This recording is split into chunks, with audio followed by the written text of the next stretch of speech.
दोस्तों, आज हम principle and practice of management का 9 टॉपिक डायरेक्टिंग एंड मोटिवेशन के बारे में बात करेंगे।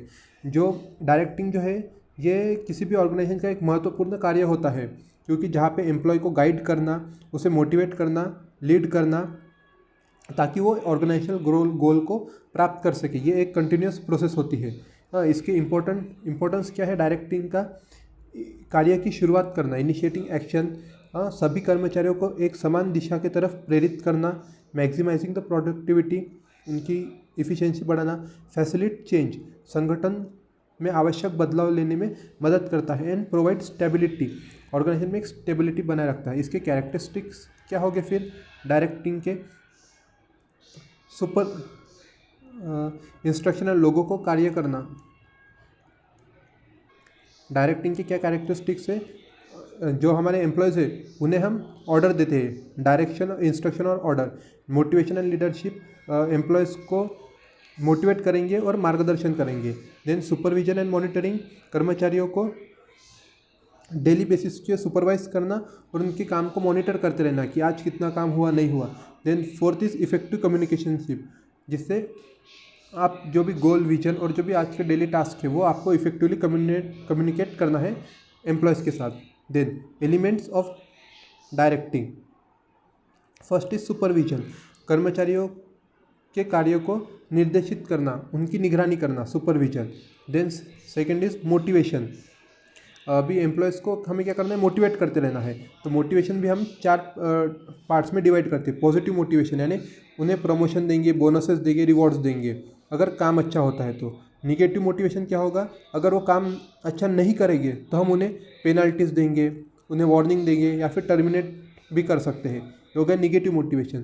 Then third is monetary motivation, यानी उन्हें बोनस देंगे, उनके सैलरी में इंक्रीमेंट देंगे, ये मॉनिटरी मोटिवेशन हो गया। नॉन मॉनिटरी क्या होगा? कि वो एम्प्लॉय को खुद जॉब सेटिस्फैक्शन मिलता है, वो उसका रिकॉग्निशन होता है, तो ये हो गया नॉन मॉनिटरी मोटिवेशन।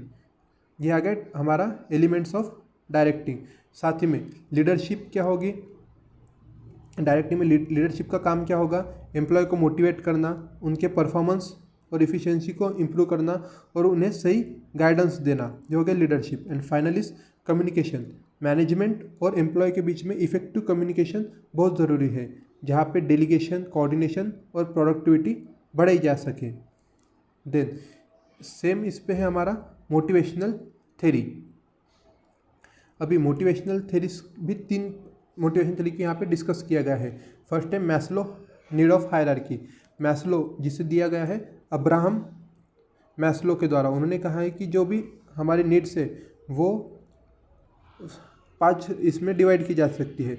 जब पहली नीड हमारी सेटिस्फाई होगी तब आदमी सेकेंड नीड की तरफ जाएगा, और फाइनली फिफ्थ स्टेप जो फर्स्ट है साइकोलॉजिकल नीड, कि अगर कोई भी एक इंसान है तो उसकी पहले साइकोलॉजिकल नीड होती है, जैसे फूड, वाटर, शेल्टर, क्लॉथिंग, ये सब हो गया उसकी साइकोलॉजिकल नीड है, फर्स्ट लेवल।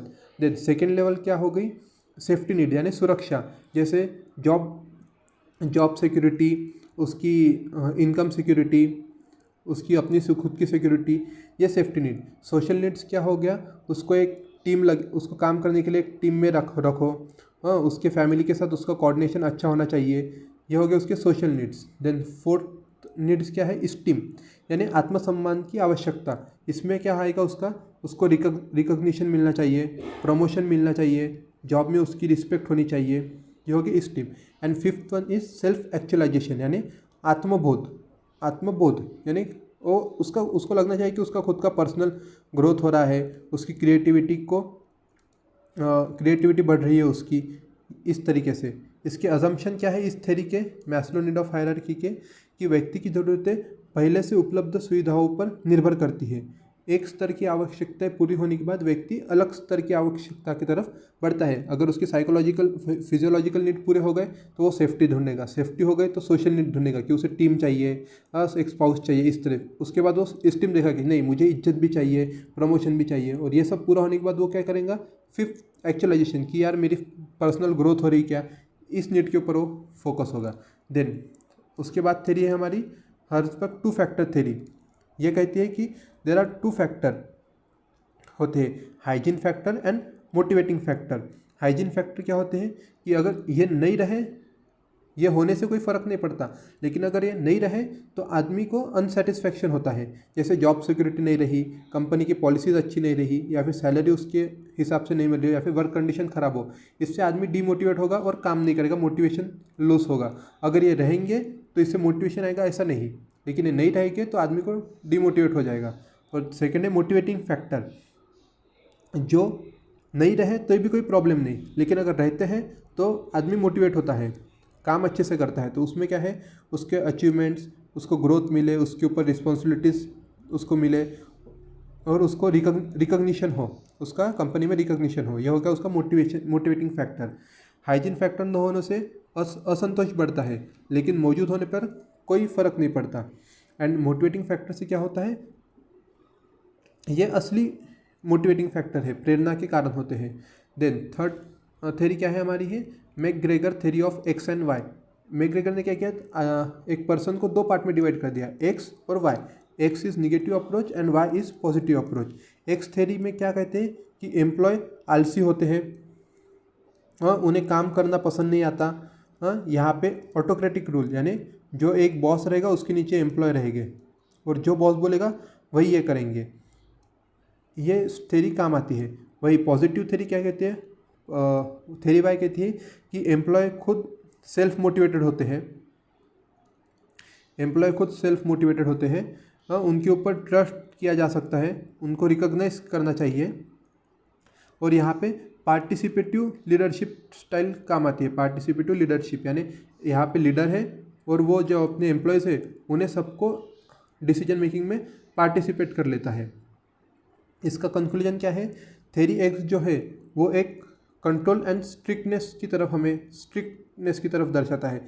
वही थ्योरी वाई कहते ही एम्पावरमेंट और क्रिएटिविटी को बढ़ावा देता है।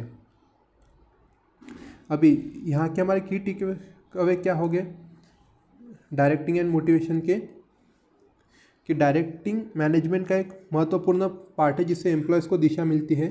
इफेक्टिव कम्युनिकेशन, मोटिवेशन, लीडरशिप और सुपरविजन। डायरेक्टिंग के 4 प्रकार हैं।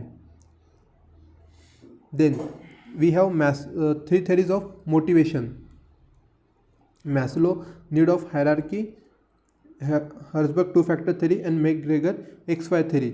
और फाइनल में क्या है कि एक गुड लीडर जो होता है वो डायरेक्ट करता है, मोटिवेट करता है एंड कम्युनिकेट करता है effectively to bring the best out of their team. Thank you for watching this video.